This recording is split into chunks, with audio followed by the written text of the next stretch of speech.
In the description are my three films: The Trap, Case of Death, and The Man Who Died. If you enjoy them, pass them on to other people. Much appreciated.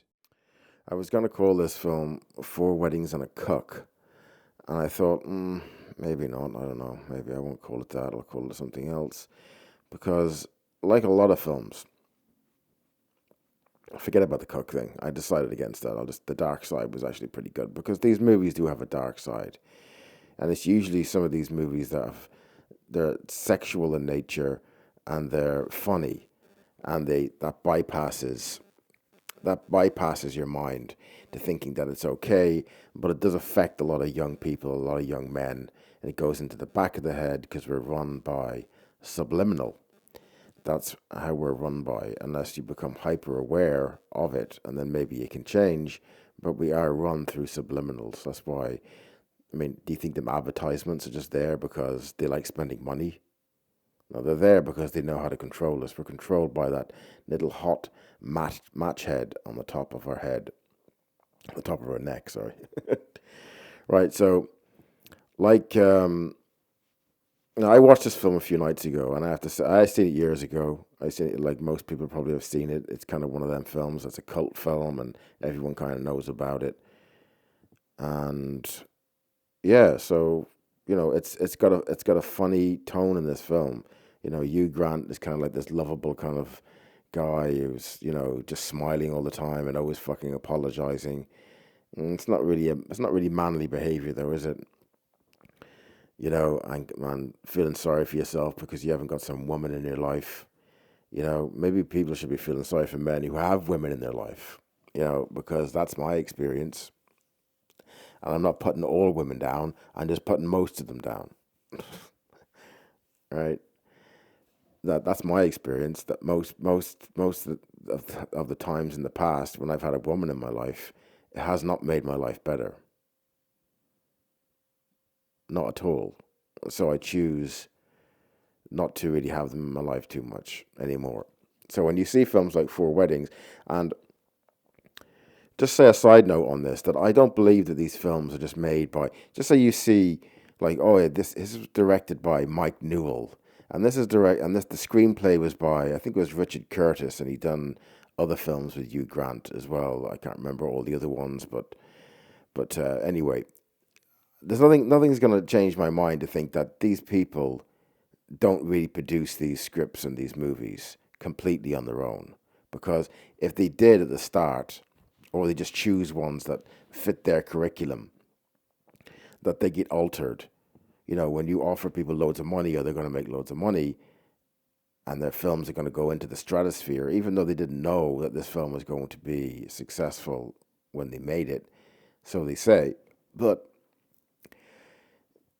along the way, they will say to the screenwriter or the director or whatever that we're going to change this and we're going to change that. So basically, in a nutshell, this film is we have a cook named Charles in the movie who has a nice girl that fancies him in the movie, who loves him, she says. Later on in the movie, she says she loves him. Her name is Fiona. And this woman is a half decent woman. She's attractive. She says at one point in the movie that I'm in love with someone, but he doesn't know, and I can't be with anybody else because I love him. That sounds like a good woman to me.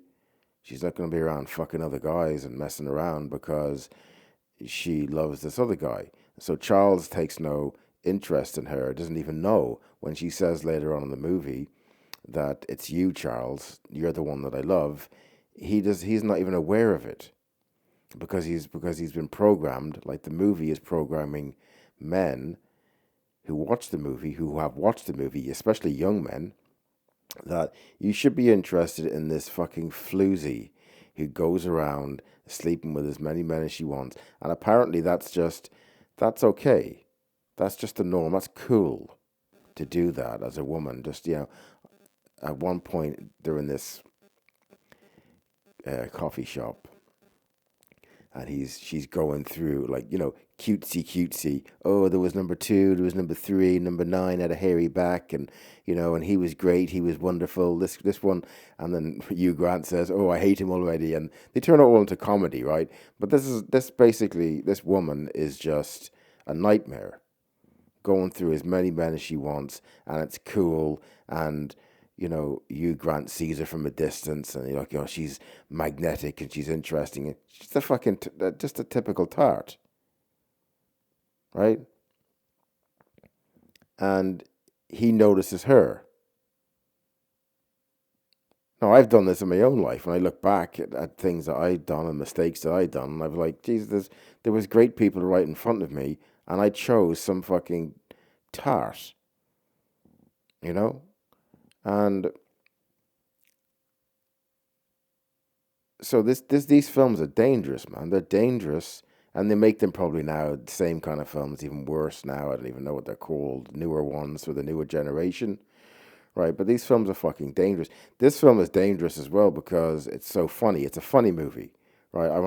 I watched it a few nights ago again. I seen it years ago, and I watched it to do this review, and it's funny, man. And the camaraderie in the movie is great. The camaraderie between all the characters in the movie is great. So it kind of welcomes you in, and no one's judgmental, really overly judgmental in the film. No one points out that, she's well, they do a tiny bit, that she's a slut and she's a tart and all the rest of it. But Charles thinks that, like, it's great to have a relationship with this woman who just goes through men like she goes through fucking bread. And so there's a third wedding, and the third wedding is to do with Carrie, Andy McDowell's character, and she's getting married to this guy called Hamish. He owns half of Scotland, or a quarter of Scotland. He's a rich man. He's about 25 years older than her in the movie, and obviously then, they break up, and that's never really mentioned in the movie. It's obvious that she was just, marrying him for his money because of this unjust law that says that a woman's entitled to half of a man's assets if they get married, and if they get divorced, then she gets half of the assets, right? So obviously she done that. So she owns half or a quarter of now of or a third or whatever of Scotland or whatever. She owns that because she got married and she said, "I do."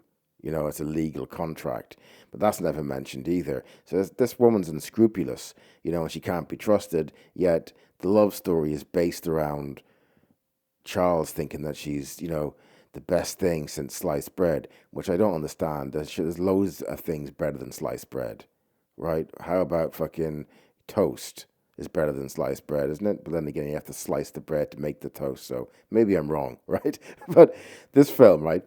So yeah, so he passed up on a good opportunity with a woman that really loved him, that wasn't going to even be with another man because she was in love with him. That's the kind of woman that you want, especially when you're young. But when we're young, we don't know. We're watching these movies and reading these books, and we get we get convinced that this is cool.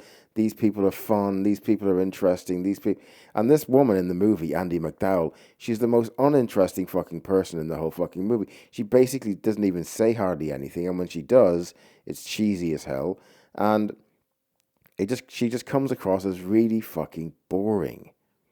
Oh, come with me. Charles is always apologizing. He's always running after her. He's always kind of like stumbling over his words. She arrives at one point, and she asks him to help her pick out a wedding dress. And plus, they slept with each other, months earlier at the first wedding or something. And he doesn't even just say, like, "You're getting married, love. What the fuck? Go and ask somebody else." But he always has time for her. He's always running around after her. He's always kind of like, like it means something. It doesn't mean anything, dude.